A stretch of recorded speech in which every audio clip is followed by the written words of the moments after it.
네, 오늘 저는 본문의 말씀을 가지고 은혜 아래 사는 삶이라는 제목으로 함께 은혜를 나누겠습니다. 하나님의 은혜 아래 사는 삶. 제가 예전에 어떤 예화를 읽어보니까 이런 이야기가 있더라고요. 80년 전에 미국에 히티 그린이라는 노파가 있었습니다. 이 노파는 굉장히 구두쇠였어요. 하여튼 뭐 얼마나 이 돈을 아끼는지, 그래서 돈을 참 많이 모았습니다. 그래서 얼마나 열심히 돈을 모았냐면요, 자기 아들이 수술을 해야 돼요. 다리에 병이 생겨서 수술을 해야 되는데 하나밖에 없는 아들 수술비를 아낀다고 수술을 하지 않는 바람에 그 아이가 다리가 불구가 되는 그런 일이 생겼어요. 그래서 다리가 썩어서 다리를 잘라내야 되는 그런 안타까운 일도 있었습니다. 뿐만 아니라 자신은 얼마나 먹는 걸 아꼈는지 영양실조에 걸렸을 정도였어요. 영양실조에 걸리고, 그러다 보니까 나중에는 영양실조로 나이가 들어서 죽게 되었습니다. 그런데 죽을 때 이 노파의 통장에는 돈이 얼마나 있었느냐? 당시의 그 화폐 가치로 무려 1억 달러입니다. 이걸 갖다가 지금 우리나라 돈으로 환산해 보면 1122억 5천만 원이에요. 1122억 5천만 원. 아무도 안 놀라시네요. 우리 집에 그 정도는 있어. 그 정도는.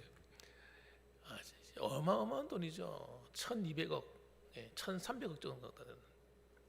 그런데 그런 돈을 가지고 있으면서도 돈을 아낀다고 돈을 안 쓰는 거예요. 그리고 죽었어요. 그거 남겨놓고. 얼마나 불쌍한 사람입니까? 저는 이분 이야기를 읽으면서 얼마나 불쌍한 사람인가.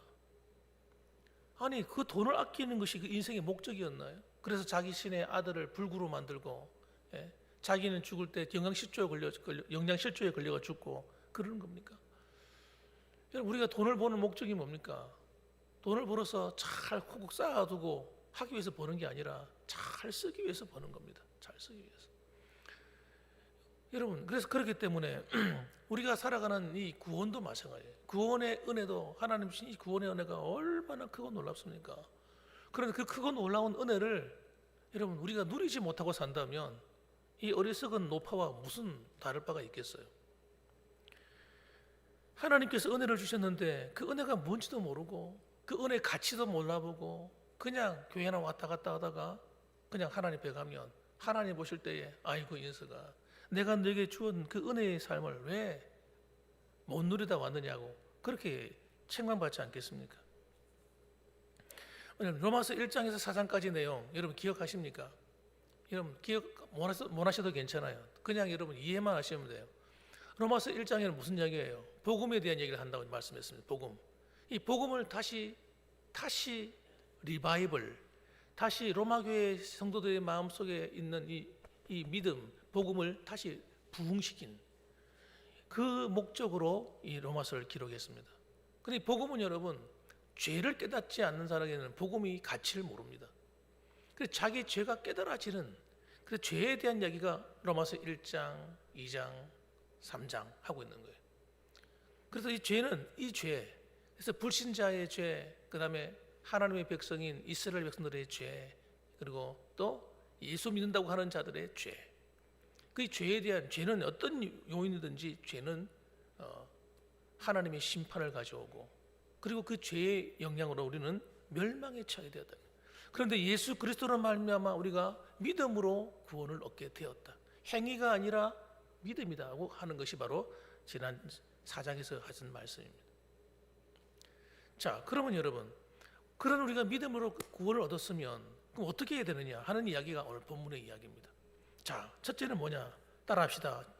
하나님과 화평을 누리자. 우리가 구원을 정말 받았다면 이제는 하나님과 화평을 누리는 교제가 일어나야 된다는 거예요. 자, 1절 말씀 같이 한번 읽어보겠습니다. 시작. 그러므로 우리가 믿음으로 의롭다 하심을 받았으니 우리 주 예수 그리스도로 말미암아 하나님과 화평을 누리자. 아멘. 여러분, 복음 안에서 우리에게 주어진 최고의 선물은 하나님과 깨어진 관계를 회복시키는 데 있습니다. 아담 이후로 하나님께 불순종함으로 말미암아 하나님과 관계가 깨어졌는데 어느 정도 깨어졌느냐? 하나님과 원수가 되어버렸어요. 원수가. 그래서 여러분, 하나님과 원수가 되어서 우리 인류는 정말 하나님의 저주와 불행 가운데 살아가는 신세가 되고, 종래에는 마지막에는 이 땅을 떠날 때는 이 땅에서도 온갖 고생을 다 하고 살다가 죽어서도 하나님의 무서운 심판인 지옥의 형벌로 끝이 나는 것이, 여러분, 이 죄 가운데 있는 인생의 마지막인 것입니다. 그래서 그 지옥에는 여러분 얼마나 고통스러운 것인지, 이 땅에서 지은 죄에 따라서 여러분 죄도 여러분 얼마나 종류가 다양하겠습니까? 그러니까 하나님의 심판도 똑같지 않습니다. 기본적인 심판이 뭐냐? 지옥 불 심판입니다. 그냥 불구덩이에 들어가는 거예요. 예. 그래서 예수님 뭐라고 말씀했느냐면, 마치 불 속에 소금을 딱 던져놓으면 탁탁 튀는 것처럼 그렇게 튀김을 당한다는 거예요. 그런데 거기서 나올 수가 없어요. 얼마나 고통스러운지, 죽고 싶어도 죽을 수가 없는 그런 어마어마한 고통 가운데서 몸부림치는데, 그건 기본이고, 그 다음에는 여러분 그들의 지은 행위대로 하나님 갚아준다고 그랬습니다. 그러니까 여러분 정말 얼마나 끔찍한 상황입니까? 여러분, 우리 적당히 믿다가 적당히 천국 가겠지, 그런 생각하시면 안 됩니다. 지옥은 여러분 보통 무서운 것이 아니에요. 그런데 우리가 그런 상황에 놓여 있는데 예수 그리스도로 말미암아 우리가 죄 사함을 받고 하나님의 자녀가 되어서, 여러분 우리는 그 죄의 저주에서, 심판인 지옥의 형벌에서 건져져서 여러분 영원한 나라, 하나님의 집으로, 하나님 나라로 들어가게 되었으니 이것이 얼마나 기가 막힌 은혜냐는 겁니다. 그런데 여러분, 과거에는 그렇기 때문에 우리는 하나님을 떠나서 내 마음대로 살고 하나님과 아무 상관없이 살고 하나님과 대화해 본 적도 없고 하나님과 만나본 적도 없이 살았어요. 그러나 이제는 여러분 구원을 받았으면 이제는 그리스도로 말미암아 예수 그리스도의 이름으로, 그분의 능력으로, 그분의 십자가의 그 은혜로 말미암아 이제는 하나님과 회복된 관계를 누리며 살아야 된다. 여러분 하나님과 관계를 누리며 살고 계십니까? 하나님 화평이라는 게 뭡니까? 평화입니다. 평화. 하나님과 평화를 누린다. 하나님과 그전에 원수된 관계였는데 이제는 화평되어서 평화가 이루어져 가지고 하나님과 이제 교제하는 관계가 되었다는 거예요. 그러니 우리는 하나님 말씀을 들으며 살아야 돼요. 하나님 하시는 음성이 들려야 되죠. 예수를 믿는데 하나님의 음성을 들어본 적도 없어. 그러면 안 되는 거예요. 하나님 말씀이 들려야 돼요. 여러분 설교 시간에 하나님의 말씀이 들려야 됩니다. 성경을 읽는 가운데 하나님의 말씀이 들리셔야 돼요. 기도하는 가운데 하나님의 음성이 들려야 돼요. 여러분 이렇게 말씀하시면 어떤 신비적인 걸 말하는 것처럼 들릴지 모르겠습니다만 그렇지 않습니다. 이건 하나님이 살아계신 하나님이시기에 이건 너무나 자연스러운 것입니다. 자연스러운 거.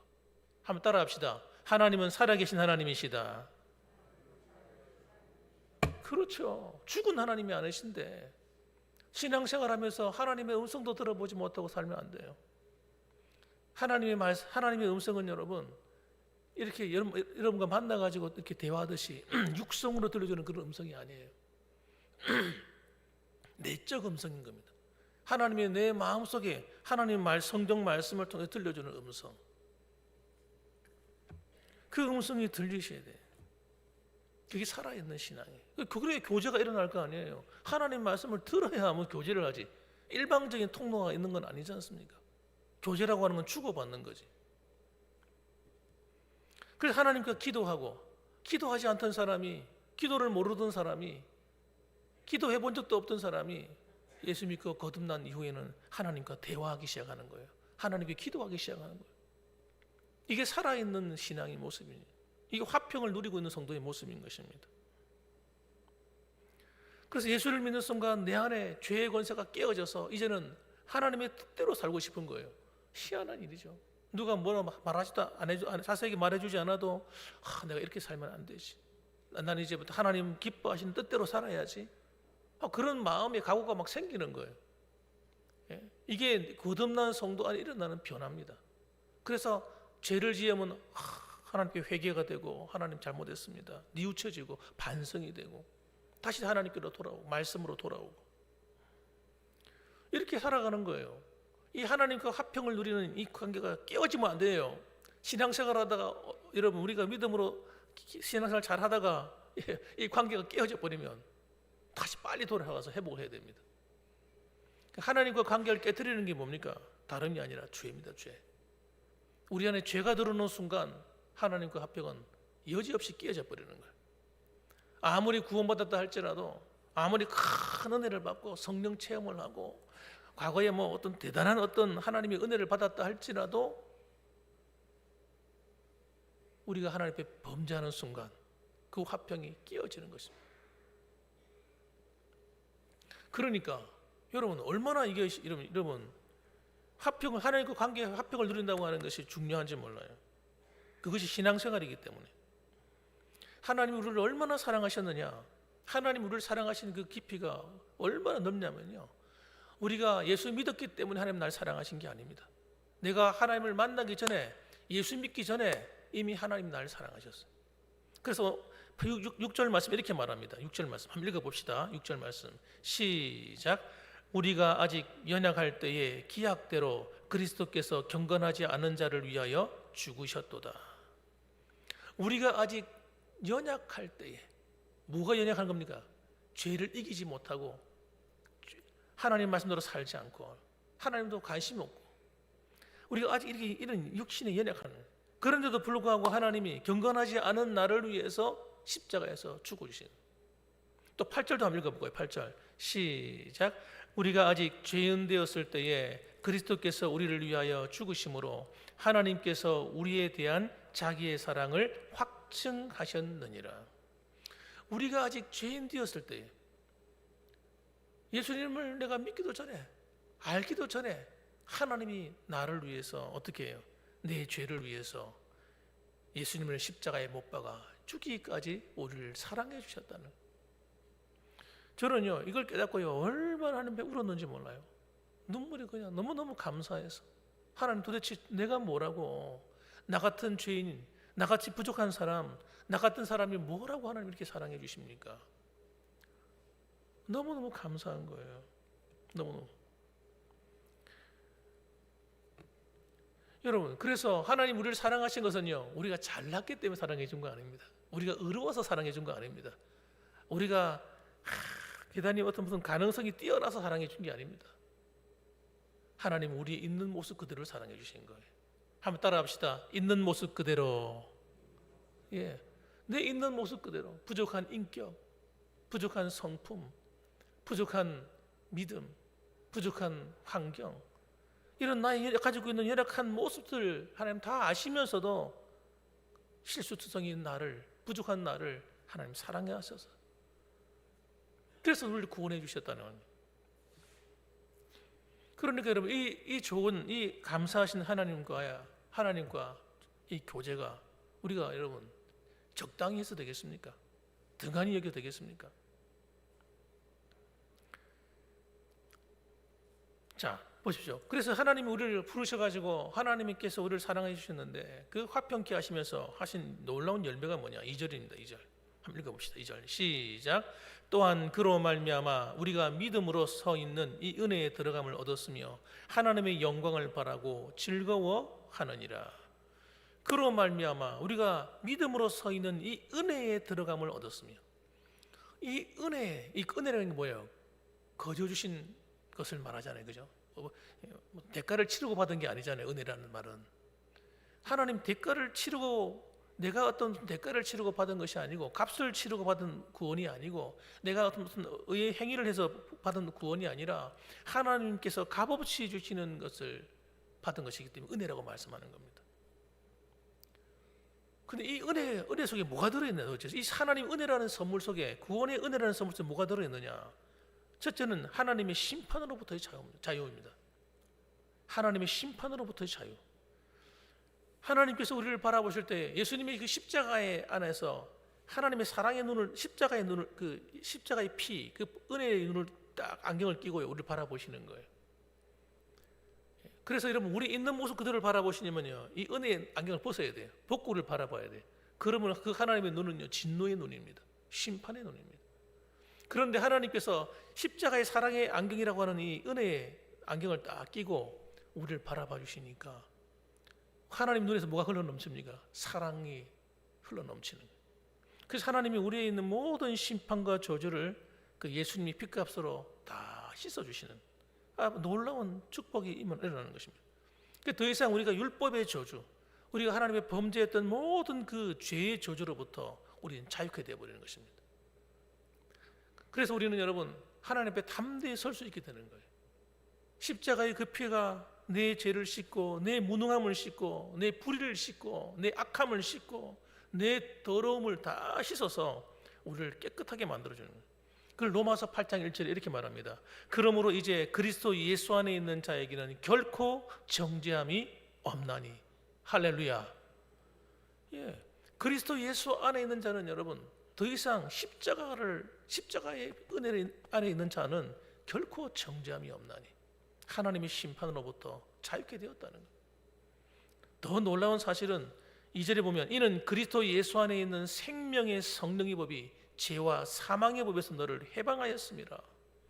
그래서 여러분 우리 안에 성령의 생명의 법까지 주셔가지고 죄와 사망의 법이 우리를 이기지 못하도록 우리를 지켜주시고 보존해 주시는 거예요. 야, 너무너무 감사한 이야기죠. 그래서 여러분 우리가 쓰러지고 때로는 넘어져도 낙심하지 말아야 될 이유가 거기 있는 겁니다.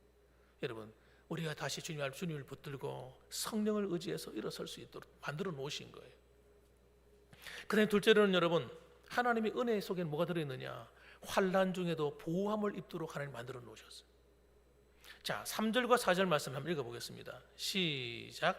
다만 이뿐 아니라 우리가 환난 중에도 즐거워하나니 이는 환난은 인내를, 인내는 연단을, 연단은 소망을 이루는 줄 알미로다. 아멘. 다만 이뿐만 아니라 우리가 하나님의 은혜 안에 들어가서 살아가는 이 삶을 얻는 것뿐만 아니라 그 삶 속에는 뭐가 들어있느냐, 구원의 은혜뿐만 아니라 이 땅을 살아가는 날 동안에도 어떤 환난 중에도 어떤 어려움을 만나도 우리가 즐거워할 수 있도록 하나님 만들어 놓으셨다는 거예요. 그래서 우리가 이 환난이 올 때는 어떻게 해야 되느냐, 환난을 올 때는 여러분 어려움이 오고 시험이 오고 고난이 올 때는 반드시 조심해야 될 게 하나 있습니다. 내 머리를 굴려서는 안 된다는 겁니다. 내가 머리를 굴려가지고 내 방법과 수완을 써가지고 빨리 이거 벗어나야지. 그래서 막 몸부림치면요 마치 엉킨 실타래가 더 얽혀져 버리듯이 더 엉망진창이 돼버려요. 하나님께서 우리에게 때로는 환난이 오고 어려움이 와도 그냥 때로는 지켜보실 때 있어요. 왜냐? 여러분 우리 믿음을 위해서입니다. 하나님이 하시는 일은요 절대 여러분 그냥 하나님 그냥 허락하시는 것이 없어요. 어떤 어려움이 왔었더라도 우리가 즐거워해야 하고 기뻐해야 될 이유가 뭐냐? 환난이 왔을 때는 하나님이 반드시 이것을 통해서 내게 주실 유익이기 때문입니다. 유익이. 내가 어떤 큰 시험을 받아, 그 시험이 사람의 문제입니까? 물질 문제입니까? 아니면 무슨 건강의 문제입니까? 하여튼 어떤 문제이든 간에 그것은 다 우리의 유익을 위한 것이라는 사실을 반드시 잊어서는 안 됩니다. 그런데 그걸 모르고 환난이 와서 어려움이 왔다고 해서 울상을 짓고 속상해하고 기분 나빠하고 다투고 싸우고 그것 때문에 못 참아가지고 내 머리를 굴리고 내 성품대로 다 해버리면 그 환난을 통해서 받아야 될 유익이 다 사라지고 마는 겁니다. 다 사라지고 오히려 더 고난과 더 큰 시험 가운데 들어가 버리는 거예요. 그렇기 때문에 여러분 반드시 기억하셔야 돼요. 다만 이뿐 아니라 우리가 환난 중에도 즐거워하나니, 즐거워해야 된다는 거예요. 환난이 왔다고 낙심하지 말고 믿음으로 바라보고 어떻게 해야 돼? 인내해야 돼. 인내. 참아야 돼요. 화난다고 막 확 하면 안 돼요. 참아야 돼요. 인내해야 하나님 그건 어떻게 합니까? 우리 인내에 하나님이 일하신다면 하나님이 내가 일하면 내가 나서서 다 해버리면 하나님이 일하실 기회가 없는 거예요. 내가 인내해야 돼. 인내할 때 내가 연단을 통과하게 되는 연단. 연단이 뭡니까? 연단이 훈련. 연단은 철을 갖다가 그 철공소에서 칼을 만들 때 망치로 두들기다가 불에 넣었다가 물에 넣었다가 이러면서 연단 달구지 않습니까? 그 과정이 없으면요 칼이 금방 뚝 부러진대요. 만들어 놓으면. 그런데 연단을 통해서 두들기고 해가지고 불에 넣었다 물에 넣었다 이렇게 끄집어 있는 칼은요 두들겨도 안 부러진다는 거예요. 그러니까 하나님은 왜 우리를 인내하게 하셔서 이 훈련을 시킵니까? 내 마음대로 하지 않도록, 내 성깔대로 하지 않도록, 내 머리를 굴리지 않도록. 여러분, 우리가 지금까지 살아가면서 내 마음대로 다 살았단 말이에요. 그런데 예수 믿는다는 게 뭐냐면 하나님과 화평을 이루어서 은혜 안에 거해서 이제는 내 마음대로 사는 것이 아니라 하나님의 인도함을 받고 하나님 뜻을 따라 살아서 이제는 나를 갖다가 이 옛사람을 다 제거하고 하나님 기뻐하시는 새 사람으로 자꾸 만들어가는 이 연단의 과정이 반드시 있어야만 하나님 우리가 되기 때문에 하나님께서 우리를 그렇게 연단하시는 겁니다. 연단하고 나면 반드시 그 과정을 통과하고 나면 뭐가 옵니까? 소망을 이루는 줄 알미로다. 소망이 뭡니까? 희망, 내가 원하는 것, 그것이 이루어진다는 거예요. 하나님이 좋은 걸 주신다는 거예요. 그래서 신앙생활은 여러분 이걸 잘 알려야 돼요. 어려움이 왔다고 속상한 일 만났다고 절대 내 성깔대로 하면 안 됩니다. 참아야 돼요. 인내해야 돼요. 환난은 인내해야만 연단의 과정을 통과하는 거예요. 연단의 과정을 통과해야 진짜 좋은 것이 오는 좋은 것이. 할렐루야, 믿으시기 바랍니다. 그래서 여러분 그렇게 살아가야 여러분 어려움이 변화해서 축복이 되고 우리의 약함이 강함이 되고 우리 무지함이 우리의 지혜가 되고 여러분 우리의 부족함이 넉넉함이 되고 풍성함이 되고 하나님이 그렇게 다 바꿔주시는 거예요. 그래서 우리는 하나님 앞에 즐거워하게 되는 거예요. 이걸 몇 번 딱 경험하고 나면요 그 다음부터 무슨 일이 생기잖아요. 그 다음에는 느긋해집니다. 아, 하나님이 또 무슨 계획이 계시구나, 하나님 무슨 뜻이 계시구나 하고 스트레스가 안 되고 극복해내게 되는 거예요. 근데 이 과정이 전혀 훈련되지 않은 사람은 조금만 무슨 문제가 생겨도 호들갑이에요. 호들갑. 아이고 큰일 났다. 아이고 저 아이고 하나 큰일 났네. 다 죽겠네. 난리 법석인 거예요. 네. 아닙니다. 그렇지 않아요. 안 죽어요. 그래도 그런다고 무슨 큰일 생기는 거 아니에요, 여러분. 왜? 하나님이 함께하고 계신데. 예배 분들하고 얘기해 주세요. 걱정하지 마세요. 시작. 걱정하지 마세요. 하나님이 함께하세요. 네, 걱정하지 마세요. 마지막 셋째는 여러분, 하나님의 은혜 안에 사는 것은 뭐냐면 하나님이 우리를 다스리는 삶 가운데 들어가는 거예요. 여러분, 하나님 우리를 다스려 주셔야 돼요. 여러분, 이제는 아까도 말씀드린 것처럼 이제는 과거의 내가 아니에요. 과거의 나는요 내 머리를 굴려서 내 노력으로 막 살아왔어요. 그렇게 살지 말라는 것이 아니라 뭔가 좀 바뀌어야 된다는 거예요. 먼저 하나님이 우리를 다스리신다는 사실을 잊어버리고 살면 안 된다는 거예요. 이걸 자꾸 잊어버리기 때문에 여러분 하나님께 무릎을 안 꿇게 돼요. 하나님이 허락에 떨어지지 않으면요 내가 아무리 원해도 안 됩니다. 안 돼요. 이 원리를 아셔야 돼요. 신앙생활 하면서 여러분 이 원리를 모르면요 고생만 해요. 고생만. 쳇바퀴, 다람쥐 쳇바퀴 도는 거예요. 하나님이 나를 다스려 주시고 하나님이 나를 인도해 주시고 하나님이 나와 함께 해 주시는구나. 그러니까 나 하나님하고 좀 더 깊은 관계를 맺어야 되는 거구나. 하나님께 이야기를 해야 되는 거구나. 하나님께 부르짖어야 되는 거구나. 하나님 말씀을 들어야 되는 거구나. 하는 이런 과정을 여러분 우리가 이해를 해야 되는 겁니다. 그래서 여러분 주님께서 뭐라고 말씀하시느냐? 우리가 그렇게만 되면 요한복음 15장 5절에 이렇게 말씀합니다. 나는 포도나무여 너희는 가지라. 그가 내 안에 내가 그 안에 거하면 사람이 열매를 많이 맺나니 나를 떠나서는 너희가 아무것도 할 수 없음이라. 포도나무 대신 주님께 탁 붙어있는 가지, 이 가지가 뭐 자기가 열매를 맺기 위해서 뭐 용을 쓰는 거 아니잖아요. 자기가 뿌리를 내리기 위해서 용 쓰는 거 아니잖아요. 이 가지는 그냥 포도나무의 줄기에 다 붙어 있는 데만 관심 가지고 있는 거예요. 그러면 포도나무 원줄기로부터 모든 좋은 진액들이 올라와 가지고 가지로 전달이 되면 그 가지에서 잎이 나고 싹이 터서 열매를 맺고 그렇게 되는 거잖아요. 그러니까 가지인 우리는 뭐 생각해야 될 게 뭐냐면 주님 안에 거하는 것, 거기에 집중해야 됩니다. 내 안에 거하지 않으면 사람이 내 안에 거하면 많이 열매를 맺는다고 하잖아요. 그 7절 말씀에 너희가 내 안에 거하고 내 말이 너희 안에 거하면 무엇이든지 원하는 대로 구하라. 그리하면 이루리라. 이 말씀이 무슨 말인지를 우리가 항상 깨달아야 돼요. 여러분, 이 말이 무슨 말이냐면 너희가 내 안에 거한다는 말은 우리가 예수를 믿었다는 거예요. 예수 믿었어요. 그다음 내 말이 너희 안에 거하면 하나님 말씀이 우리 안에 거해서 하나님 말씀에 의해서 인도함을 받아야 된다는 거예요. 그럼 하나님 말씀은 인도함 받는다는 게 뭡니까? 내가 그 말씀에 순종하는 겁니다. 하나님 말씀에 순종하는 훈련. 내가 하고 싶은 거 얼마나 많아요. 하고 싶은 내 마음대로 하고 싶지. 그런데 하나님께 물어야 되는 거예요. 그래서 하나님께 기도로서 물어서 하나님 이거 할까요 말까요? 하나님 말씀으로 가르쳐 주세요. 그러는 가운데 하나님 말씀 가운데 하나님 말씀을 이렇게 들려주면 그 말씀을 따라 순종해서 하고, 하나님 하지 말라면 안 하는 거예요. 하지 말라는 건요, 응답이 없는 게 하지 말라는 겁니다. 하나님이 침묵하셔요. 침묵하는 이야기는 하지 말라는 거거든요. 제가 경험해보니 그렇더라고요. 근데 하나님 감동이 안 주시는데 내가 할 때는요 낭패를 당하는 거예요. 제가 그런 경우가 몇 번 있었어요.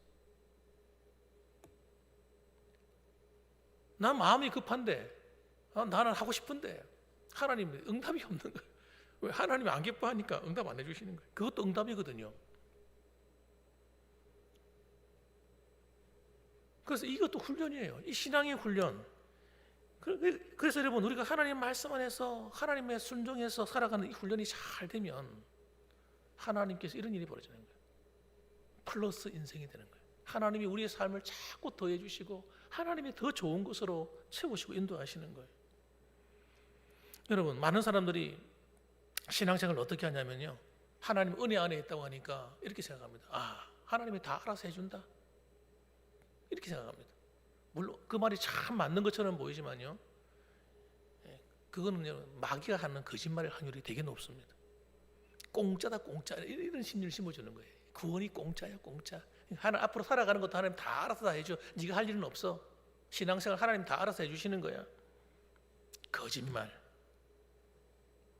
그래서 성도들이요 예수 믿는다고 하면서 아무것도 안 하는 거예요. 하나님께 순종도 하실 생각도 하지도 않고 하나님 말씀 앞에 엎드리지도 않고 물어보지도 않고. 왜? 하나님이 다 알아서 해줄 거니까 앞으로. 그걸 목사가 그렇게 말하든지 신학자가 말을 하든지 누가 말하든지 그건 거짓말입니다. 여러분, 구원이 공짜입니까? 구원은 공짜 아닙니다. 여러분, 하나님의 선물이라고 해서 그게 공짜 아닙니다. 대가를 치른 거, 대가를 치른 거.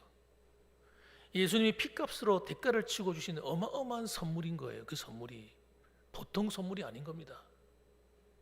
그 구원받은 성도의 삶도 그렇게 가벼운 겁니까? 그러면 공짜로 받았으니까? 아닙니다, 여러분. 구원받은 성도의 삶은 우리가 죄로 심판으로부터 자유케 되고 하나님의 자녀가 되었다고 해서 이제는 할렐루야 다 끝났다 해방되었네, 그걸 막 살아도 되는 겁니까? 아니라니까요. 아니에요, 여러분. 그게 마귀가 하는 말이에요. 구원받은 성도의 삶은 여러분요 어마어마한 대가를 치르고 우리에게 주신 새 생명이기 때문에 여러분, 우리가 함부로 막 살면 안 돼요. 우리 이 새 생명을 가지고. 여러분, 안 그렇습니까? 여러분, 우리는 하나님의 자녀로 어떤 대가를 치르고 주신 것인데 이걸 갖다가 이 얻은 구원을 갖다가 함부로 막 살 수 있습니까? 내 마음대로. 그럴 수 없어요. 그렇게 정말 가치 있게 주신 하나님 천지 만물을 창조하신 하나님의 아들 예수 그리스도께서 자신의 피값으로 주신 어마어마한 가치를 주신 새 생명이기 때문에 우리는 더 신중하게, 더 가치 있게 우리 삶을 살아야 되는 겁니다. 그래서 아름다운 열매를 많이 맺어서 하나님을 기쁘시게 해야 돼요. 제 말이 틀립니까? 아니면 맞습니까? 그렇지 않습니까? 그러니까 여러분, 신앙생활을 대충 아무렇게나 하면 되겠습니까? 절대 아닙니다, 여러분. 절대 아닙니다. 성령님이 다 알아서 해주니까 괜찮다, 순 거짓말. 그런 말에 속으면 안 됩니다. 여러분, 하나님께서는요, 우리가 하나님 말씀에 순응하고 순종하는 이 훈련을 통해서 우리가 정말 받은 이 구원을 등한히 여기지 않고 정말 영적으로 깨워가지고 정말 하나님 앞에 귀하게 아름답게 믿음으로 살아야 되는 겁니다. 막 죄짓고 막 살면 안 됩니다. 나쁜 말 하고 막 내 마음대로 하고 예수 믿기 전에처럼 그렇게 살면 안 되는 겁니다, 여러분. 나쁜 생각하고 미운 생각하고 하나님 기뻐하지 않는 음란한 생각하고 막 살면 안 되는 겁니다. 하나님이 기뻐하시는 좋은 생각하려고 노력하고 하나님 기뻐하시는 뜻이 뭔가 분별해서 말하고 행동하고 그러면 살아야 되는 거예요. 어떻게 하면 하나님을 기쁘시게 할까? 어떻게 하면 하나님을 영화롭게 할까? 어떻게 하면 내가 하나님 기뻐하시는 예배자가 될까? 예배를 똑같이 드려도 하나님이 기뻐하는 예배자가 있다니까요. 아벨 같은 예배자가 있고 가인 같은 예배자가 있다니까요. 그게 성경이 보여주는 것 아닙니까? 우리는 똑같은 예배 드린다고 해서 여러분 하나님은 다 똑같겠습니까? 하나님은 지금도 아벨 같은 예배자를 찾으신다니까요. 똑같이 봉사를 해도 똑같은 봉사이겠습니까, 여러분? 예? 마지못해서 억지로 하는 봉사 그것도 나쁘지 않죠. 그렇지만 여러분 진짜 하나님을 사랑해서 하나님을 기쁘시게 하려고 열심히 봉사하는 성도도 있지 않습니까? 그렇게 뭔가 달라야 된다는 거예요. 우리가 받은 이 구원의 은혜를 등한히 여기지 말고 하나님을 섬기는 이 시간들을 귀하게 여기고 잘 감당해야 그게 진짜 하나님의 상이 되는 거죠. 기도도 마찬가지. 기도도 어쩔 수 없이 기도하는 사람도 있을 것이고 안 그렇겠습니까? 마지못해 가지고 이거 참 기도 안 할 수도 없고 직분은 받았고 물론 우리 교회는 그런 분이 안 계시겠습니다만 그런 사람도 있을 생각돼요. 제 생각에는. 그러나 어떤 분들은 정말 하나님을 사랑해서 내가 하나님과 만나고 싶고 기도하고 싶고 성령 충만하게 되겠고 정말 내 힘으로는 살 수 없으니 하나님 내게 은혜를 달라고 하나님 은혜를 갈구하면서 기도하는 성도 있지 않겠습니까? 그리고 이왕 받은 이 구원, 우리 받은 이 구원의 삶을, 이 은혜의 삶을 정말 가치 있게 여겨서 우리가 살아야 하나님 앞에 받을 상도 크고 칭찬도 클 것이라 생각하는 겁니다. 사랑하는 성도 여러분, 우리 봉황의 성도 여러분, 정말 하나님이 주신 이 구원은요 너무너무 놀랍습니다. 우리가 받은 그 첫 천국은요, 여러분 마음껏 기뻐하십시오. 앞으로 우리가 갈 그 천국은요 말로 다 표현할 수 없는 어마어마한 것입니다. 그리고 그 나라에서 받을 상도 여러분 이 보통 상이 아니라니까 어마어마해. 그렇기 때문에 여러분 즐겁고 기쁨으로 하나님을 섬기셔야 돼요. 구원받은 이 삶을 여러분 정말 잘 아름답게 가꾸셔야 돼요. 그래서 여러분 어려움이 많다고 해서 속상해하면 안 돼요. 하나님이 어디 살아계세요? 하나님이 살아계시면 이럴 수 있습니까? 이러지 마세요. 사탄이 와서 때로는 우리 시험하고 악한 환경이 우리를 시험한다 할지라도 그것 때문에 걱정하고 두려워할 필요도 없다니까요. 왜? 하나님이 결국 우리를 소망을 이루게 하실 것이기 때문에. 그러니까 믿음을 가지고 따라합시다. 할렐루야. 하나님을 찬송하고 기뻐하는 거예요. 그러면 하나님께서 우리 믿음을 보시고 더 기뻐하시고 놀라운 일을 여러분의 가정과 삶 속에 반드시 나타낼 것을 저는 확실히 믿습니다. 기도하십시다.